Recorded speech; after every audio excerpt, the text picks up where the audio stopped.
Everyone knows a red light means stop, but who has the right of way at a roundabout? The invention from the other side of the pond is popping up here on both sides of the river.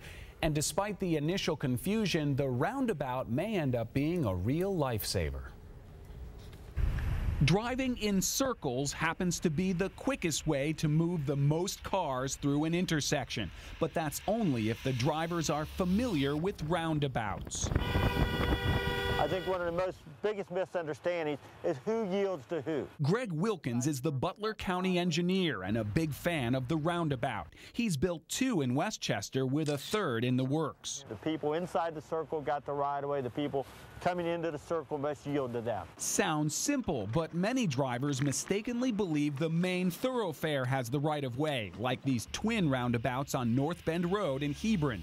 Despite multiple yield signs, there are regular near collisions when both drivers believe they have the right of way, and standoffs where both drivers come to a dead stop.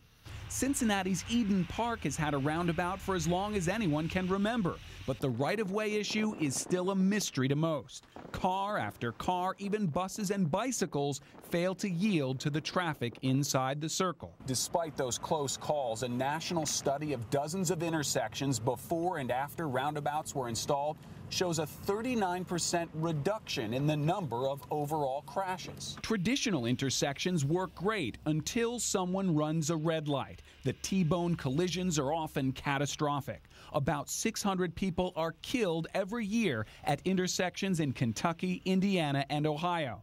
But roundabouts are different. Any traffic accident that would occur is going to be a deflection type accident. Indeed, that same Insurance Institute for Highway Safety study showed a 76% drop in the number of injury crashes and an 89% decrease in the number of fatal collisions.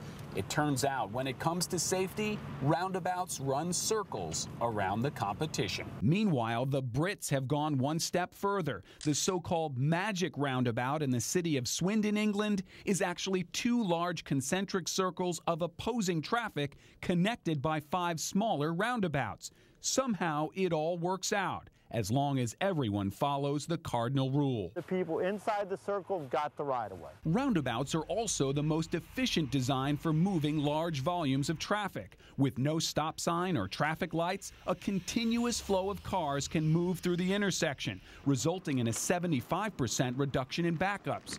This new roundabout next to Lakota West High School completely erased the daily afternoon traffic jams. We are moving more traffic through this at a smoother rate than we even thought we would. But not everyone is a fan. There's at least one protester in Hebron who has decided to drive straight through the roundabout and over the center landscaping several times in each direction, even taking out a brand new signpost.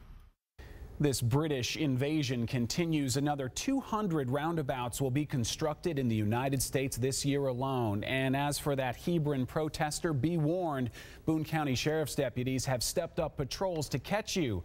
Remember the universal truth of roundabouts: what goes around comes around. I like those roundabouts. Nice story, thanks.